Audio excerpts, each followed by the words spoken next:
Welcome to our channel. Today we how to set up Twilio SendGrid with dynamic templates. Easy tutorial step by step clearly. Begin by logging into your Twilio SendGrid account.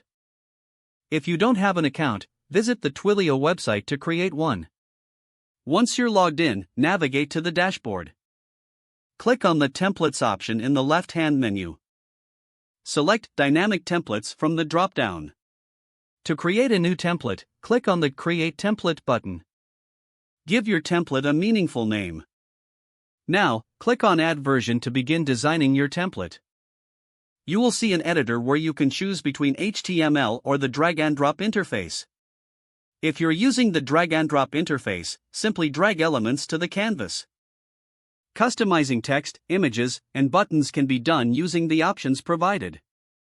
For HTML, you can paste your code directly into the editor. Once you're satisfied with the design, click on Save to store your changes. Next, navigate to the API Keys section under Settings. Click on Create API Key to generate a new key. Make sure to set the permissions according to your needs. After creating your API key, copy it to your clipboard securely. Now, you need to set up your email sending method.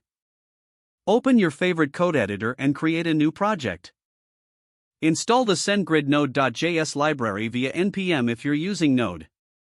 Import the SendGrid library into your project file. Use the API key you generated earlier to authenticate. Create a function that will send an email using the dynamic template. In the function, specify the recipient's email address and any personalizations. Personalizations allow you to customize the email for each recipient.